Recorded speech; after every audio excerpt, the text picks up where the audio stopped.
5 letters here, just for everybody out there in Packerland and yourself today. RELAX. Relax. Chris McConnell. Mark Wemkin. Roto Bros signal confirmed. RELAX. Relax. Relax, Mark. I need you to just kick back. I need you to take a Xanax, and I need you to relax. Because we are 3 weeks into the season. It's an 18-game season, Mark. I just need everybody to chill. Stop panicking on every player that is not busting through the wall like the Kool-Aid man. Everything is going to be okay. Things even itself out, Mark. That's my message to the world tonight. I need you to know that I am not going to relax on Allen Robinson. I'm terrified. I'm absolutely freaking terrified because, like, listen, this offense has been bad since Matt Nagy got here, but we've now seen him be, like, unwatchably bad with 4 quarterbacks. 4 different quarterbacks, and we've seen these quarterbacks be good or serviceable in the past, and they start playing with Matt Nagy, and they're just neutered. They're like a shell of them for their former selves, and I can't help but wonder if, like, this dude has just gone off the deep end. Maybe this is a conversation for the after party, but, like, I am. Well, I feel like on Allen Robinson. I feel like you do want to use some expletives and some pretty coarse language, so I feel like that might be a good. It might be a good after party discussion. Hey, by the way, guys, you can catch the after party on the Roto Bros. If you join the Roto Bros Fantasy Advice Lounge and the Fantasy and our Roto Bros Patreon by going to patreon.com/Roto Bros. So you can check that out and get all the after parties, by the way. So, look, last year, Mark, and here's just some examples here, okay? Last year, Justin Jefferson and T. Higgins each had 15 total targets and played 1 game over 70% snaps through the first 3 weeks. J.K. Dobbins and DeAndre Swift through the first 3 weeks were the RB3s on their team and hadn't played over 45% snaps in a game. That information brought to you by our good buddy Addison Hayes, who is celebrating a birthday today. So happy birthday, Addison. Oh, happy birthday, Addison. Oh, yeah. I missed that guy. Let's get him back on. We do. But that tweet was, I read that today, and it's as pure as mother's milk. It is great because this is exactly why you don't panic. You've got to just pump the brakes. I get it. Nobody wants their fantasy team, Mark, to get off to a slow start and be 0-2 or 1-2 or 0-3 or, something like that. Everybody wants to just come out firing out of the gates, but at the same time, you can't just sell a guy in your first 2-3 weeks because a lot of times it just takes a little bit of time, a little more opportunity for things to start to shape out, especially with some of these high-profile rookies. Okay, there's people out there right now that are getting frustrated with Devontae Smith. He just got done with his 3rd NFL football game. Like, give the guy a chance. Like, it's gonna be okay. I still believe he's gonna be a league winner by season's end, which is what I've been preaching about all summer. I'm kind of chilling right now, Mark. Like, there are some guys that I'm a little more worried about than others. But overall, man, like, I think just people need to kind of calm down. It's an 18-game year. Let's just calm down. Am I being too lax with this, or am I just? No, and I think it depends on the degree with which you're panicking on a player too. I mean, I'm cautiously optimistic on somebody like Ezekiel Elliott right now. Obviously, he's still producing fantasy points. So if we're looking at, like, the Dallas Cowboys backfield and we're seeing Tony Pollard get this awesome workload, and yeah, like, he's only Pollard's playing 20 or 30% snaps, but, like, Ezekiel Elliott was a guy that would play 90% snaps. He was I don't want to call him fat CMC because that is now Najee Harris, but I mean, that's essentially what Ezekiel Elliott was. And that's what I drafted him to do. And he's ran pretty hot with touchdowns these past 2 weeks. It's like, what's going to start happening when Amari Cooper starts scoring and when CeeDee Lamb stops running bad and he starts catching touchdowns, and when Michael Gallup comes back? Like, Dak Prescott threw 3 touchdowns 2 nights ago, and none of the alpha wide receivers caught him. They went to freaking Dalton Schultz, and who else caught a touchdown? I don't even. Oh, Cedric Wilson. So like, what's going to happen when the alpha receivers start catching touchdowns and Zeke stops running hot at the goal line? All of those touches that Tony Pollard is siphoning off are going to start to matter. So I'm not panicking on somebody like Ezekiel Elliott, but I'm getting cautious. And if I can acquire somebody like Dalvin Cook, or I doubt I could get Derrick Henry, but if I could, like, let's just say hypothetically, I could get Dalvin Cook or Austin Eckler for Ezekiel Elliott, I'm probably doing it right now. Oh God, Austin! Don't even get me started. Austin Eckler is just a gift from God. I mean, he's a godsend. Speaking of Zeke, though, so like before last week, because obviously last week is where Zeke, had his big come up. It was like, finally, this is, I think it was his first multi-touchdown game since 2019. Was Monday night. So, it was good news for Zeke, and it was a refreshing sight for a lot of people, especially those who took him high in fantasy leagues. But prior to last week, Tony Pollard was the RB12 in fantasy. Ezekiel Elliott was RB26. And this week, Tony Pollard has dropped to RB18. Zeke's all the way up to RB8, right around the same spot you drafted him. So that's you. If you drafted Ezekiel Elliott in the first round, you're getting that return on investment. Well, you just got that return on investment. We're hoping as Zeke owners that this continues. But look, Tony Pollard, we've been saying it for a couple years now. Like, Tony Pollard's a good football player. Okay, now are he and Zeke bigger products of a Cowboys offensive line? Yeah, maybe. Maybe that's probably helped the last few years. Let's not argue that. And look, Zeke has gotten more carries in this backfield than Tony Pollard, but Tony Pollard has been more efficient with each touch. So what are we to make of that? Is this going to be a 60-40 backfield moving forward? Is it going to be a 50-50? I don't think so. I think Zeke is still going to command the vast majority of those of those touches. And from a snap share standpoint, so far, Mark, if you look at what Dallas is doing here, it's 75%, 76% snap share for Ezekiel Elliott. So he's getting the snaps. That's what you want to see out of your high-end first-round pick at running back, right? So you don't want to see, this, a 50-50, 60-40 snap share. This 76% snap share for Ezekiel Elliott, that is exactly what you want to see out of these guys. So to me, I think Zeke's going to be safe all year. I think he's going to be fine.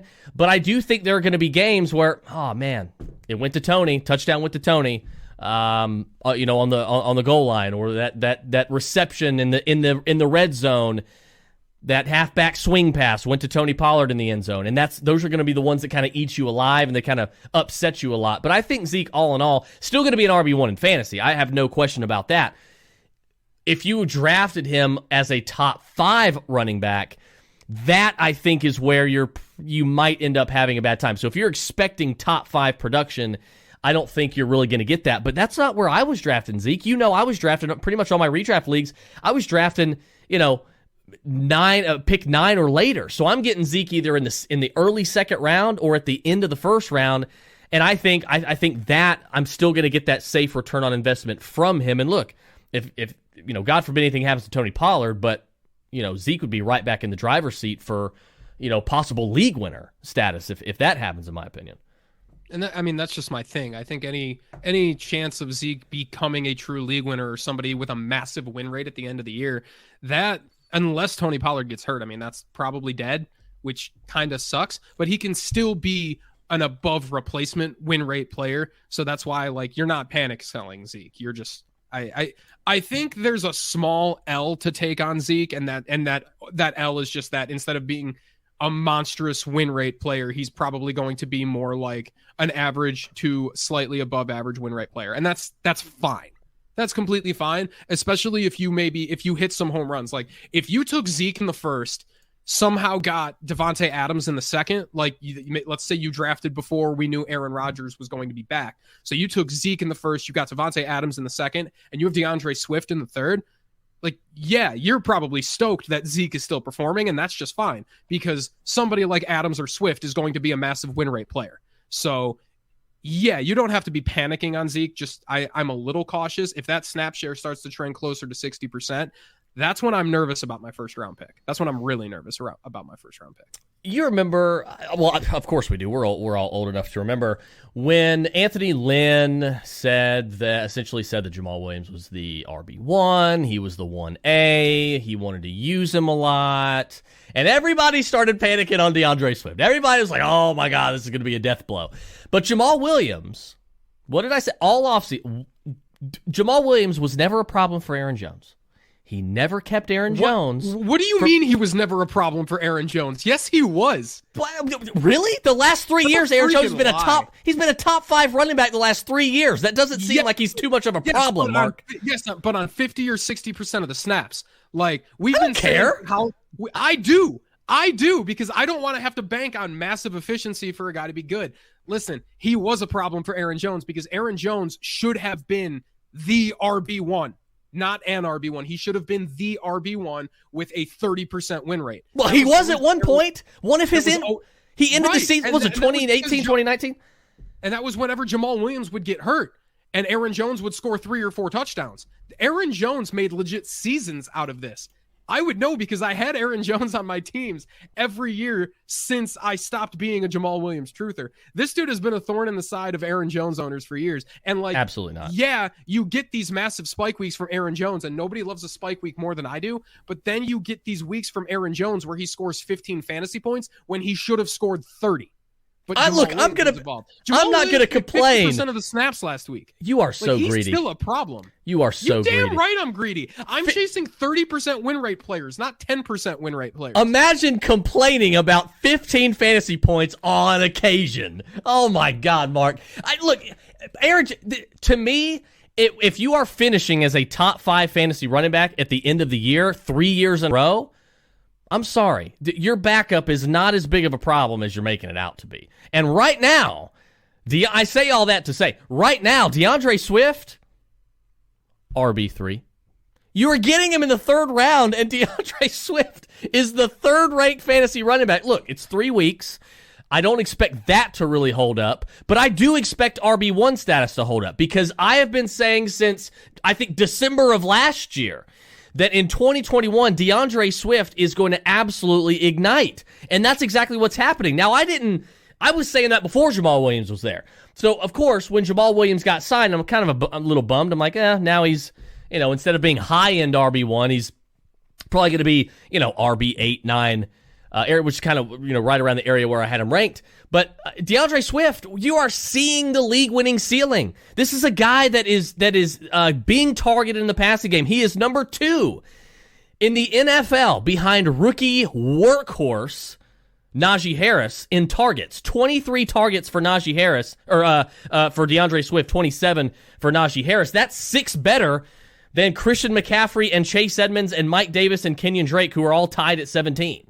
So DeAndre Swift is not being affected all that much by Jamal Williams, who everybody thought Jamal Williams was going to kill DeAndre Swift in receiving work. That's obviously not happening, and that's what you and I were saying over the summer. It's probably not going to be that big of a deal when it comes to receiving work. Swift is still the vastly superior pass catcher, and it's showing. I agree with you. I mean, first game, 8 for 65 receiving. Second game, 4 for 41. Third game, 7 for 60. There is a league-winning ceiling here for DeAndre Swift. I'm not about to say there isn't, but Jamal Williams is on pace for 1,200 scrimmage yards this year. He is on pace for that. DeAndre Swift has played 68% of the snaps, 63% of the snaps, and 56% of the snaps. So don't tell me Jamal Williams isn't a problem for DeAndre Swift, because he is. And Kirk Cousins is on pace. Swift, yeah, he's RB3. He's RB3, and I understand that. But the problem that I have here is that DeAndre Swift is having great weeks or good weeks that should be league-winning weeks. He should be scoring 30 plus fantasy points, and he should be winning you your league in the 3rd round. And as long as Jamal Williams keeps doing this, DeAndre Swift is probably going to be just like Ezekiel Elliott, a regular win rate player. He's not going to be a massive win rate player. And like I said, I'm looking for these 30% guys. Now, I'm not selling DeAndre Swift, and I'm not even panicking on DeAndre Swift. I'm pretty pumped where I have him because I know if Jamal Williams goes down, and I'm going to continue to account for that outcome. I know if Jamal Williams goes down, DeAndre Swift is Christian McCaffrey. Well, now you're just talking dirty to McCaffrey. me. Now you're just talking dirty to me. Oh, he is. No, he's Christian McCaffrey. If Jamal Williams gets hurt, he's Christian McCaffrey. 100% agree. But now I don't care about on-pace numbers. Kirk Cousins is on pace to throw 45 touchdowns and 0 interceptions. But we know that's not going to happen. So I'm not concerned with these. Right, but Jamal Williams could accrue 1,200 yards if he keeps getting the workload that he's getting. He can accrue 4,000 yards, but as long as DeAndre Swift is still producing, I'm fine with it. I want DeAndre Swift to score 25 fantasy points per game, not like 18 to 20. Let me put it that way. You're damn right, dude. I'm greedy. I'm 100% greedy, especially with my high-end running backs. And I know a running back like DeAndre Swift has the largest ceiling of just about any other running back in fantasy football, and I want to see that equity realized. Yeah, I think there's 4 running backs to me that have the highest, well, I'd say 5. In no particular order here. And we're talking about ceilings here. DeAndre Swift is in there, Antonio Gibson's in there, Austin Eckler's in there, Christian McCaffrey, and Alvin Kamara. I mean, those 5. I would add Jonathan Taylor. If Nyheim Hines gets hurt, Jonathan Taylor has proven that he can command 6 or 7 targets a game. You, my friend, win the award for the best segue tonight. Jonathan Taylor, that's another player that people are just panicking on. The sky's falling. And I look, we were concerned last year, not so much you and I, but other people were concerned last year when rookie running back Jonathan Taylor wasn't winning your league through 3 or 4 weeks. He got off to a slow start last year too. Now, granted, this year it's a little bit slower than last year was. But right now, I don't think there are some things to be concerned about with Jonathan Taylor, but there are also some things to not be concerned about, to kind of feel happy about. Okay? Obviously, this offense has underperformed. The team is 0-3, but I don't really think that Frank Reich is going to I don't think he can either. Is going to completely change this offense and change the philosophy of the team. He's going to stick with what they're good at, with what they know. They're going to continue to run the ball. They're going to continue to control the clock. The offensive line is going to continue, hopefully, to get healthier. Okay? They haven't done any of that. They haven't, but I don't know that they've also been able to. But Jonathan Taylor, here's where a lot of people might want to panic or might feel like panicking. Jonathan Taylor, you and I were talking about Antonio Gibson before we went on air here about his 50% snap share. Okay, and we're not crazy about that. Now, God help him that he had that 72-yard touchdown catch on Sunday, because if he didn't do that, I think Antonio Gibson owners were just going to hang themselves. But Jonathan Taylor, right now, his snap share is 50%. Yeah, it's been gross. He's been under 50% snaps each of the last 2 games, and he was only 55% in week 1 when he saw 17 carries and 7 targets. That's what's so frustrating is he's good in every facet of the game, but Nyheim Hines is good too. I can't even be mad. I can't even be mad that Jonathan Taylor keeps getting pulled off the field, because Nyheim Hines is explosive. He's a very efficient pass catcher, and the team can use him. He's very, very usable on the Colts. So it's yeah, I'm frustrated because I drafted Jonathan Taylor, but I always viewed Taylor as somebody who had that upside. Everyone considered him Nick Chubb, and I didn't think, I never saw that. He's never looked like Nick Chubb to me. He's always looked like something closer to Ezekiel Elliott or Dalvin Cook. So it's frustrating that he's not being utilized as much as I hoped he would. And I say hoped, not predicted. I never had any idea how Jonathan Taylor was going to be used. He had 80% snaps and 45% snaps all in his range of outcomes. And he is down there in snap share percentage. He's down there with guys like Tyson Williams and Leonard Fournette and Ty Johnson. But these are guys that, I like these guys, and I think these guys are talented football. The problem is they are in full-blown committees, and that's really what Jonathan Taylor's in right now. And look, before you get upset about it, and before you blame it on Jonathan, because I think a lot of people try to subconsciously blame these things on the players, and they're like, oh my God, I hate Jonathan Taylor because he's getting 50%. It's not his fault. It's not his fault. He's just doing what the coaches tell him. He's going by what the game plan. He can't tell Nyheim Hines, no, stay on the sideline. I got this. This to me,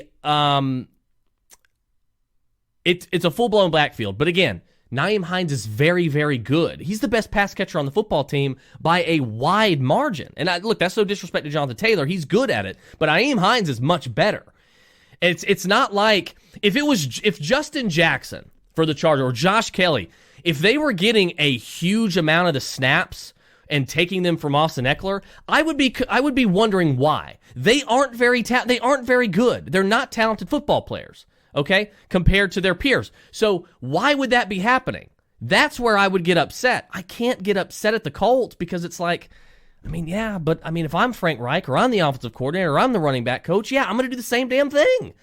I want to keep Jonathan Taylor healthy. I want to keep him on the field. I'm not going to run him. I'm not going to give him Emmitt Smith snap share. You know what I mean? So I completely understand what they're trying to do, and they're trying to keep their guys healthy, incorporate more. You're 0-3. Obviously, you're going to be throwing a little bit more than you typically are. So that's going to have that's going to inject Nyheim Hines in the offense as well. But there are some things that you could potentially look to and say, okay, maybe I need to stay.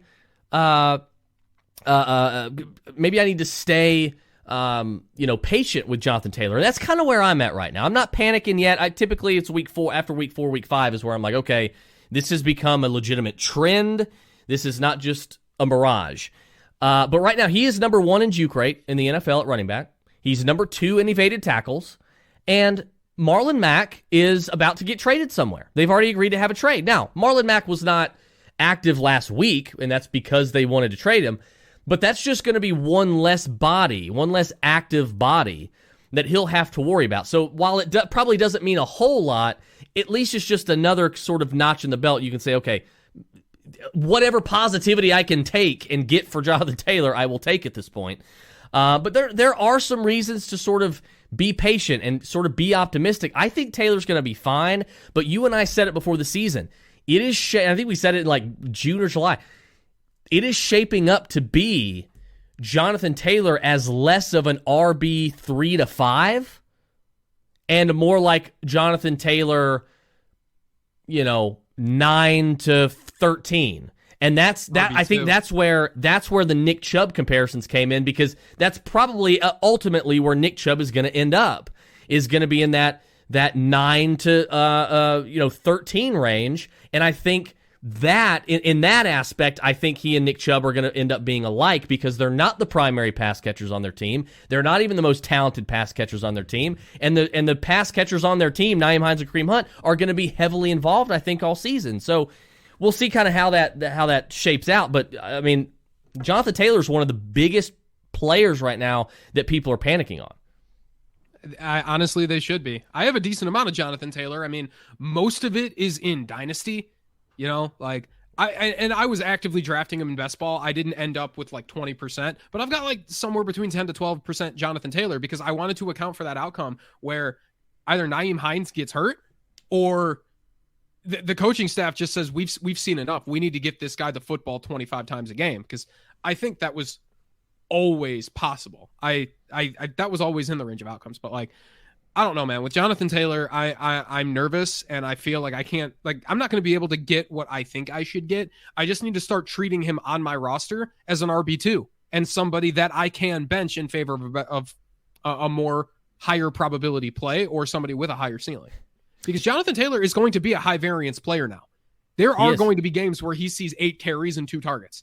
And then there's going to be games where he sees 20 carries and 5 targets. Like that. He's going to have there's going to be a 121-yard, 2-touchdown game coming for Jonathan Taylor at some point. But, it could be followed. You're right. It could be totally followed up with, 8-9 touches for a total of 67 yards and no scores. So I agree with you. I'm right there with you. And look, Nick Chubb had one of those weeks last week. Like, it wasn't, maybe not to that degree, but what I mean by that is Kareem Hunt was the guy last week. Like, he was the main beneficiary in that backfield, and not Nick Chubb.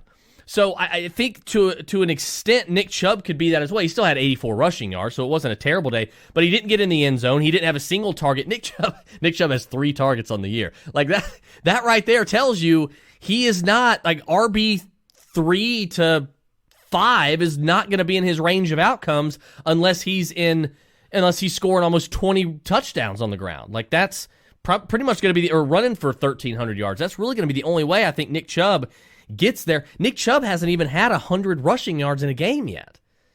I mean, it's 3 weeks, so it's going to come. It's going to happen. But legitimately, we could have 2 RB1s in Cleveland's backfield. There's a world where that happens, and it's not like a Twilight Zone world. It's like it could legitimately happen with Kareem Hunt ending the year as like RB12 or 11 or something like that. Yeah, I don't think anybody would be surprised by that. It's just, I don't know, man. With the way some things are playing out with some of these running backs, it's just like, yeah, I'm nervous about some of them, but I guess it's the way I structured my teams, where if I have running backs that I drafted to be starters, I've got good enough wide receivers, tight ends, and quarterbacks where it's just like I can survive, and all I need to do is land the hot waiver wire edition. If I can manage to do that, I can still win the majority of my leagues. I'm still in a position to win where I drafted Jonathan Taylor, and that's really all I care about right now. And for that reason, I'm a lot more likely with Jonathan Taylor to put him on my bench some weeks than trade him, because I'm not going to get what a Jonathan Taylor spike week is worth to a lineup in a trade. Like, it's just not going to happen. So no, you're not. I would rather just start treating him differently on my team. Instead of treating him like a bona fide RB1 that I'm playing 99% of the time, I need to be treating him like an RB2 that I'm probably playing 65% of the time. And I can sit for somebody that's in a 55 total game, that's going to play 90% snaps at wide receiver. With Jonathan Taylor, you just need to treat him differently. You should have been doing that with Nick Chubb all along, but that's what you should be doing with Jonathan Taylor. Don't panic sell. Just treat him differently and accept that he's probably not the high-end RB1 we hoped he'd be. Yeah, and look, there's a lot of deceiving things going on right now. There are. There's just, it's 3 weeks into the season. There's always deceiving things. Typically, Sammy Watkins is a top 4 wide receiver right now. Like right now, the Broncos are 3-0. That's probably the most deceiving thing in the NFL. But look at the teams they've beaten. Of course, they're 3-0. The Panthers have the second best defense in the league. But look at the teams that they've played.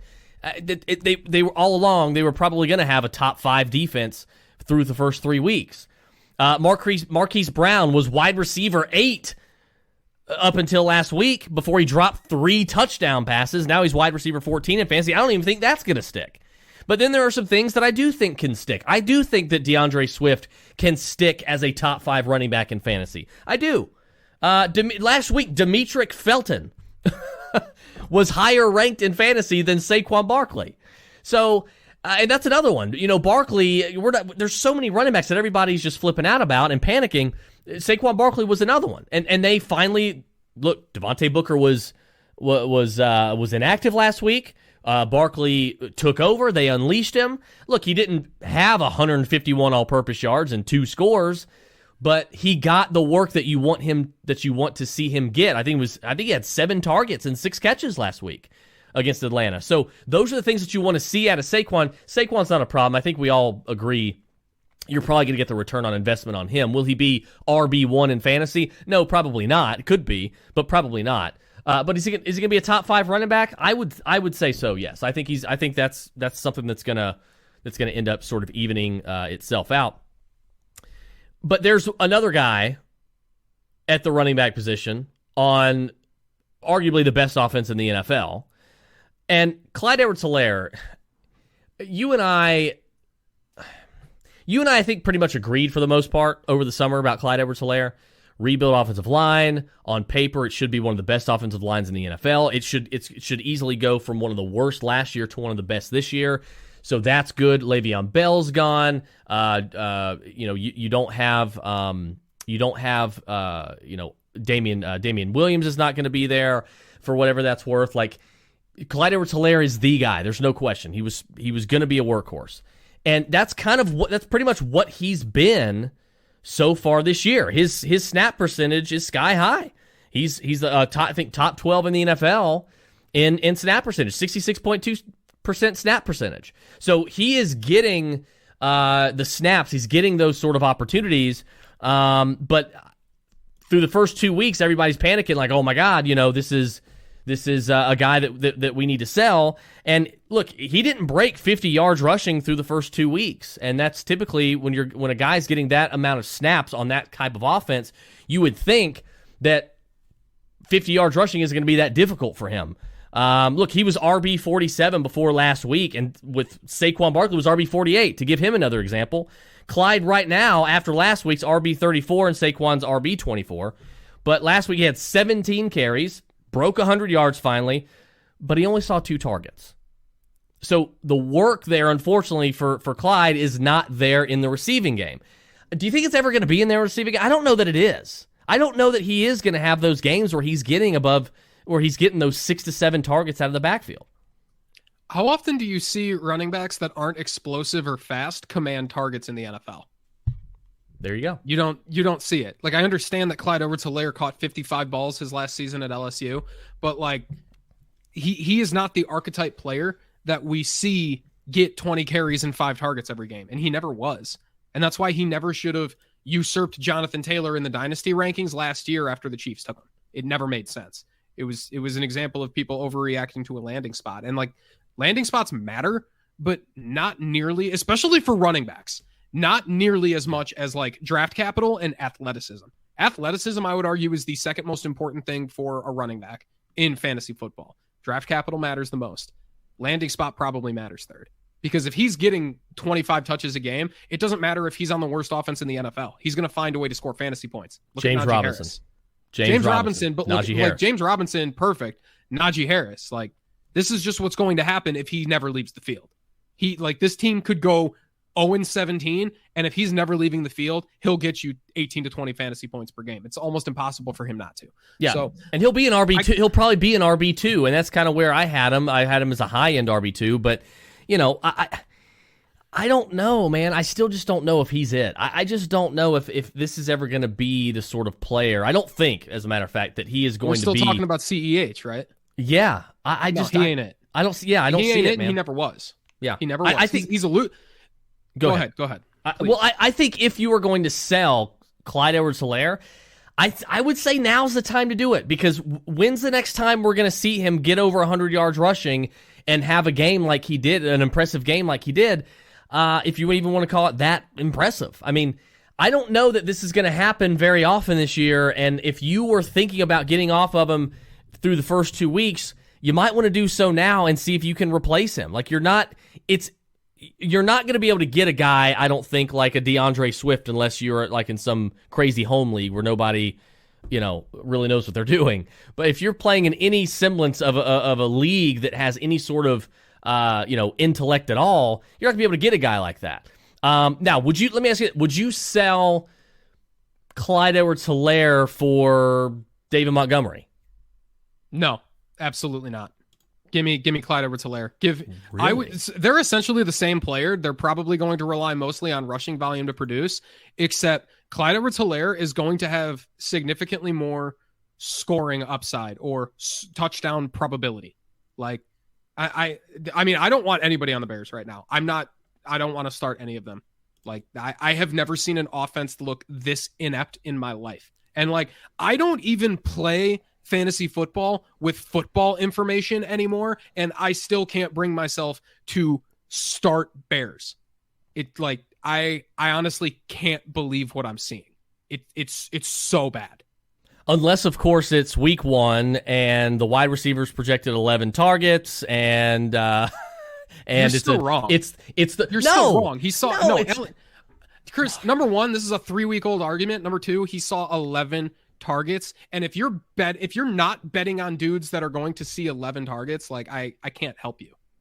I'm sorry, I can't. But it's not. But you also have to think about, Chris, because this is classic. Move on, because this is classic outcome bias. No, it's not. This is an important discussion for moving forward in the season as well. Because you just said it is. You just said the other day, Mark. You just said, let me unpack this. You just said the other day in the Fantasy Lounge. You just said the other day, and I quote, "Are we done? So we're done with the start your sits. Don't sit your studs argument, or the don't sit your studs mantra, right?"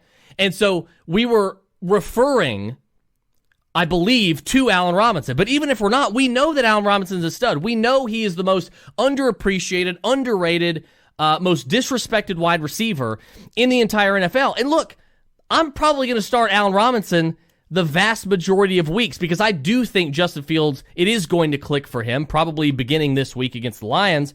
But when you say that you're done with don't sit your studs, that insinuates that you don't agree with starting studs just because they're studs, okay? And 4 years ago, I would have disagreed with that.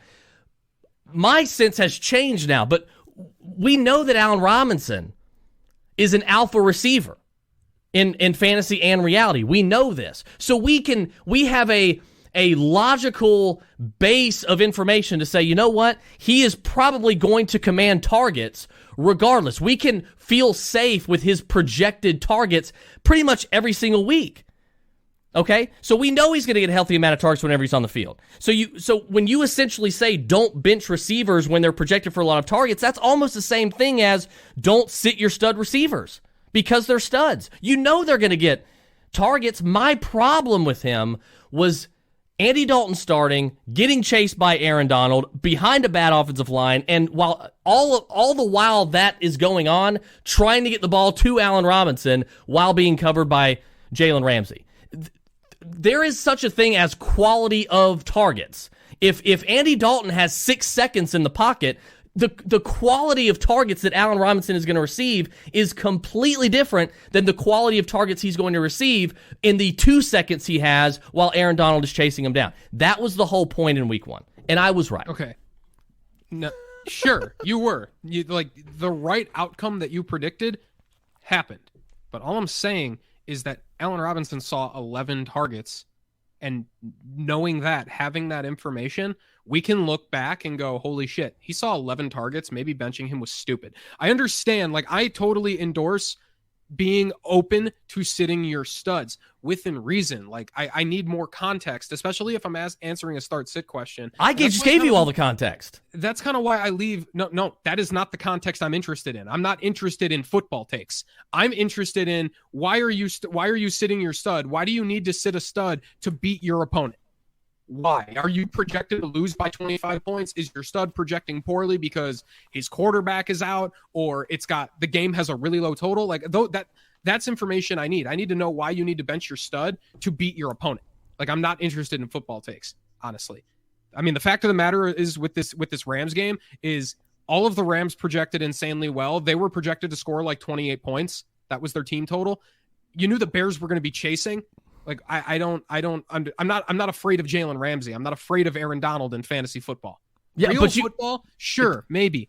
But it's based on real football. It's based on real football. Okay, sure. Sure, but football is random enough to the point where I just don't care about that in fantasy football. We've had this discussion before, and I just don't. I cannot predict the quality of targets. I can't. You can in a situation like that. Chris, all it takes when a guy is getting 11 targets in a pace-up spot in a game with a high total within context, all it takes is for him to take one of his 11 targets, one of his double-digit targets, break one tackle to the house. That's all it takes. Okay. Or he beats Jalen Ramsey one time. I agree. Takes it to the house. That's how random football is. And that's why I think if a guy is projecting the way Allen Robinson projected in week 1, which is a lot better than you think it was, sitting him was the bad call. You got the right outcome, but you made the wrong decision. And that is one of the most important things with fantasy football is you can make the wrong decision and have it still play out in your favor. But you need to be smart enough to realize that you made the wrong decision, and over time, making that same decision will bite you in the ass. Sure, it worked out now, but the other 70% of the time you make that decision, it's going to screw you. No, I disagree. Not in that situation, because you can't just say, okay, well, yeah, Allen Robinson could beat Jalen Ramsey one good time, and then he is worth the entire start. I agree with you. He could, but you're not. What are the odds that it happens while Andy Dalton of all quarterbacks? It's not like Aaron Rodgers. If it was Aaron Rodgers, sure.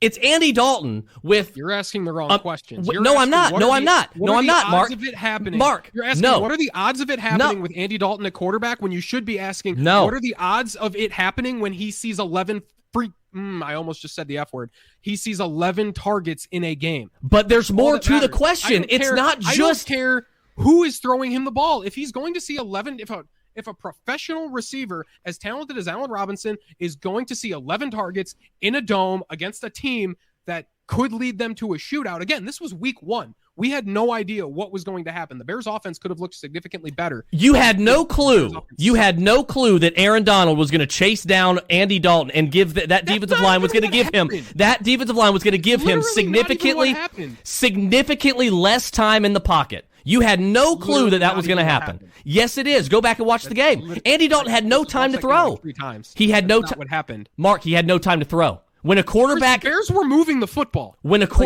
don't want to get into a football discussion with you because the Bears were moving the football. When a quarterback, that was a normal game for the Bears offense. It all ties together. When a quarterback does not have significant time, we're done with this. To throw the football. When a quarterback does not have significant time to throw the football, Chris, we're done with it. We're done with it. No, it's important for people to understand. It's important for people to understand.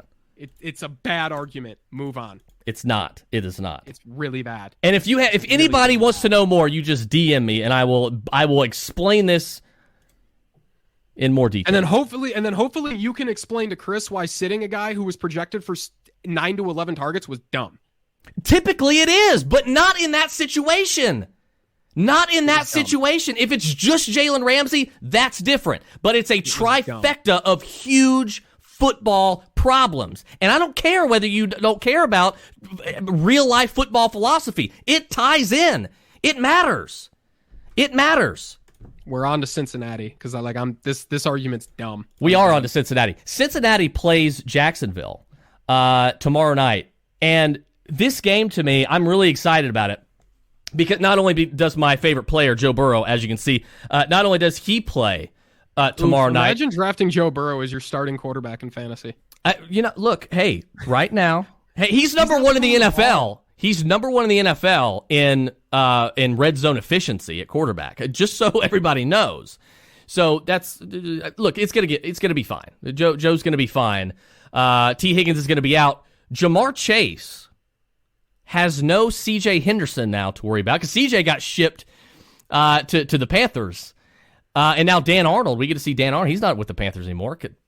That's a good thing for Marshall and Moore, and I think everybody involved. His spot got better in my opinion. He did.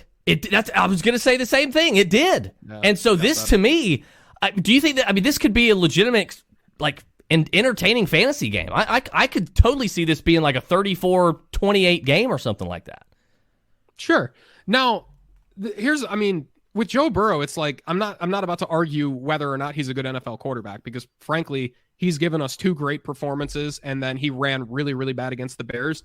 He threw interceptions on 3 straight passes. Like that means significantly less about Joe Burrow and more about just running really bad. Yeah, I think I was watching that game and one or two of those picks were bad, and then one was just really, really unlucky. And that's what football is. So Joe Burrow in real life is proving that he's good. It's just 27 pass attempts, 30 pass attempts, 18 pass attempps. This sucks. Well, and Joe Mixon, doing something completely different than what we expected. Yeah, right now Joe Mixon is having a hell of a season, second in the NFL in rushing. So you know how everybody goes into the season, they're like, man, it was the end of the second round, and Joe Mixon was the best running back on the board. I had to take him. Right now, you're not disappointed in your return on investment. And I've said all along as Joe Mixon is healthy, Mark, Joe Mixon, to me, from a skill standpoint, might be a top 5 NFL running back. From a pure skill overall talent standpoint, he might be a top 5 running back in the NFL. He just has to stay on the field. Sure, and I understand that. I never thought Joe Mixon was a bad draft pick. I didn't end up with a ton of him because where you would have to get Joe Mixon, I was drafting Justin Jefferson, Darren Waller, DeAndre Swift, Allen Robinson. I was drafting a lot of Keenan Allen. I was drafting a ton of. So I did not end up with a ton of Joe Mixon. And I don't really regret it. He's only seen 7 targets. He's doing pretty well on the ground and he's getting a ton of carries. It's just this team has essentially redefined their offense from a 65% or almost 70 at times percent pass rate team to somebody that wants to be significantly more balanced, and they want to ease some of that load off of Joe Burrow. And like that's happening before our eyes. I really wish I would have known that this offense was going to throw significantly less than they have been. So it sucks because I think Joe Burrow is playing good football. Jamar Chase looks out of this world. I think T. Higgins has looked good. Okay, Jamar Chase just looks like Jamar Chase. Anyone who is surprised by what Jamar Chase is doing, like, I fix your process, man. You were overreacting to preseason drops and like summer practice drops got you off of Jamar Chase. Fix your process. Like that was too easy. I faded Jamar Chase all summer. And then the second his ADP, it was like on Underdog, his ADP dropped 2 rounds overnight. Him and T. Higgins switched. Jamar Chase was a 4th round pick all summer. And then the last month before the season started, he was a 6th round pick. And I went from like 4% Jamar Chase or 2. It was low. It was very low. I went from like 2 or 3% Jamar Chase up to 12, like in 3 weeks, because he should not have been a 6th round pick. He should have been somewhere around a 6th round pick or a 5th round pick. It's just in the 4th round, it's like I'm not taking him over Cooper Kupp. I'm not taking him over Tyler Lockett. I'm not taking him it's a toss-up between Kyle Pitts and Jamar Chase in the 4th round. But in the 6th round, look who you had to take Jamar Chase over. You're looking at guys like Juju Smith-Schuster, Tyler Boyd, Chase Claypool. It's like Jamar Chase every time.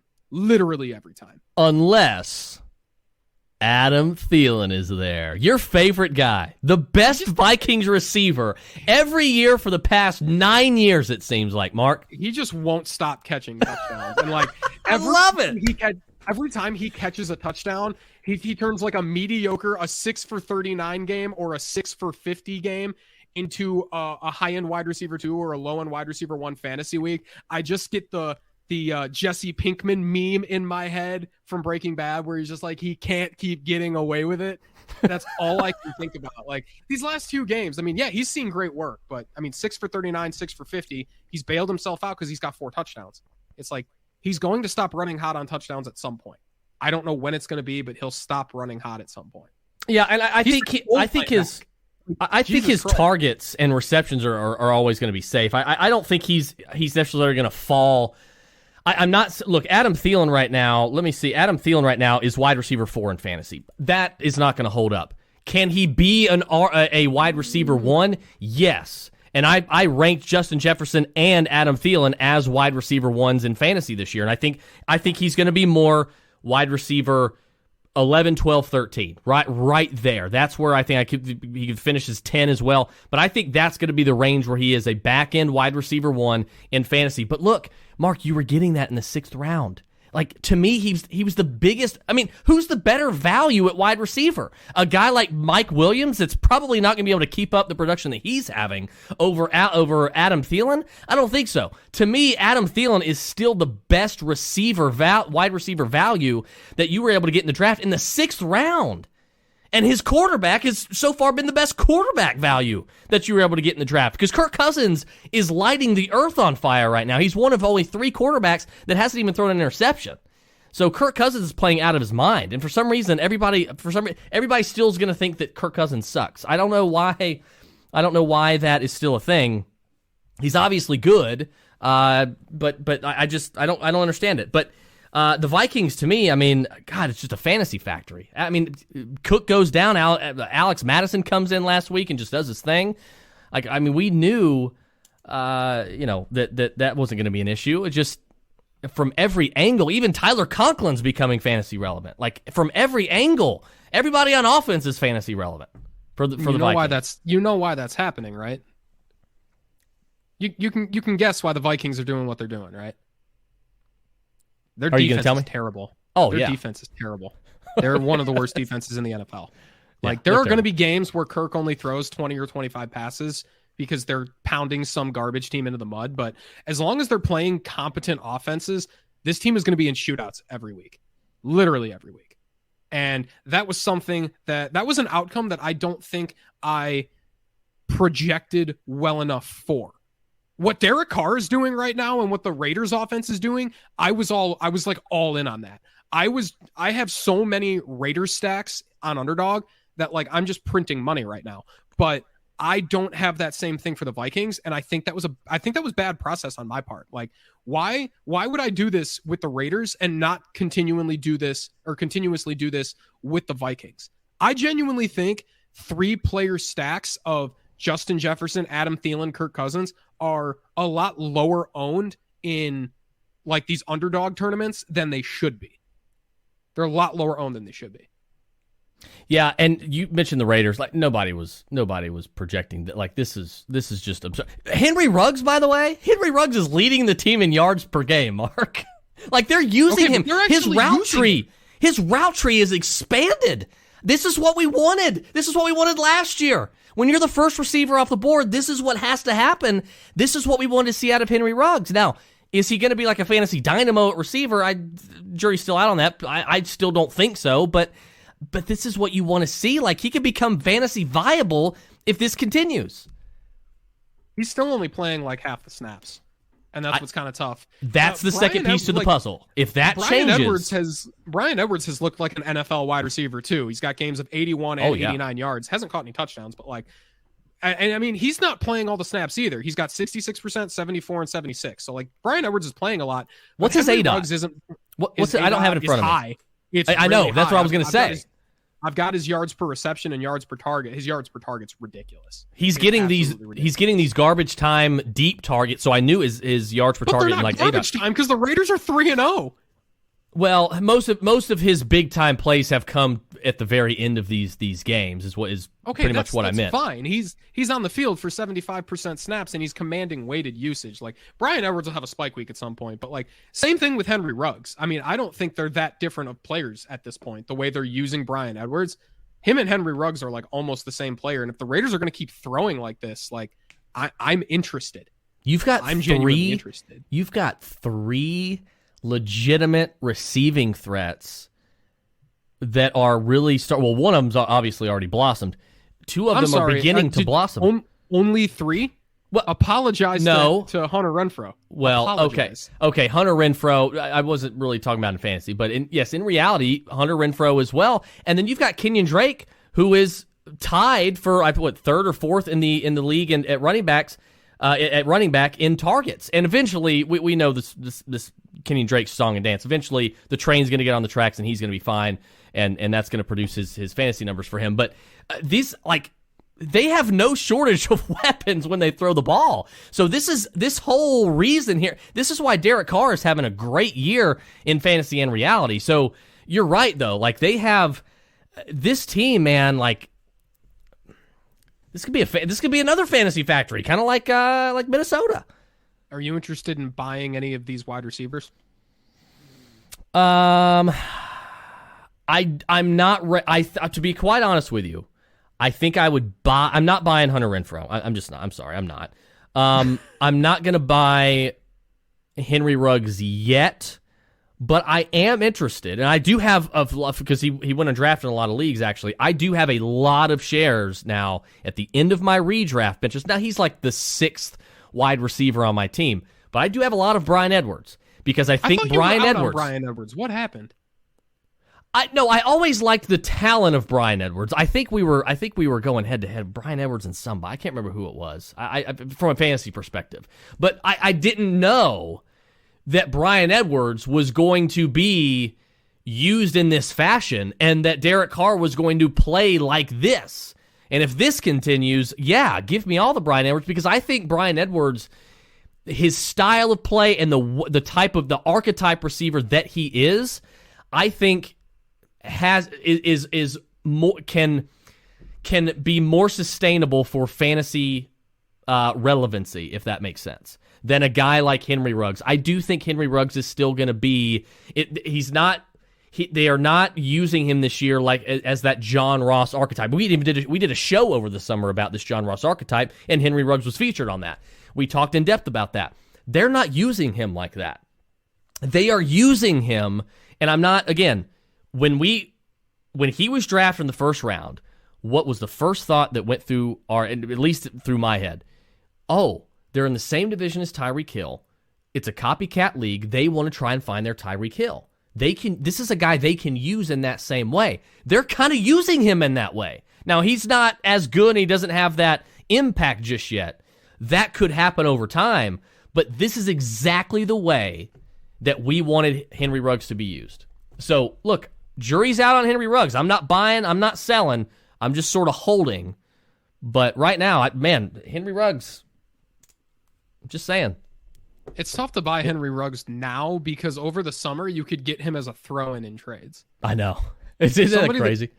I got him as a throw-in in like 2 trades, and like I was out on Henry Ruggs. It's like I have no incentive to buy this guy until people literally included him in a trade for free. Like I would have accepted this trade without Henry Ruggs, but you just gave him to me for free. Like, yes, I will take this asset that you clearly don't want. Like you essentially just dropped Henry Ruggs, and I just picked him up at that point. It's that was too quick. That was way too quick. But like I'm kind of interested in buying Henry Ruggs now if I could. I just, I wouldn't pay a premium for it. But no, absolutely. And I still think you can get him really cheap. Cheap. I mean, do you think with the way that this team is playing, they're in a division with the Chiefs, the way the Broncos are playing, the way the Chargers are playing, like we probably should have been targeting the AFC West in like best ball drafts heavily, just stacking that division. Yeah. Yeah, the Chiefs are a botched punt away from being 0-3. I mean, they're still going to win the division, and Denver's going to finish. I would not say they're going to win the division because it's between them and are genuinely good. They are, and it is between them and the Chargers. I'm not buying the Raiders as this Super Bowl contender or strong, deep playoff team, and I'm certainly not buying the Broncos. But I pretty much agree with you. I think. But now, Henry Ruggs, I need to go on Underdog. I need to see what my Henry Ruggs exposure was because I know that I had him in quite a few best balls at the very end of drafts as because he's one of those guys that people like to go after in best balls. Henry Ruggs was like a 12th or 13th round pick. I usually took him if I already had Darren Waller, and I would just turn it into a Derek Carr team. So pretty much all of my Henry Ruggs is tailored to Derek Carr. So who's going to break the news to Joe that Chris doesn't think the Broncos are for real? I'll tell him in the fantasy lounge. I'm not scared of Joe. Bring it on, Joe. I cower in fear of that man. He is so much more intelligent than I am. Bengals, Jags tomorrow. T. Higgins out. C.J. Henderson traded. Jamar Chase to the moon. Thanks for listening. And don't forget to join the Roto Bros Fantasy Advice Lounge on Discord by going to patreon.com/RotoBros.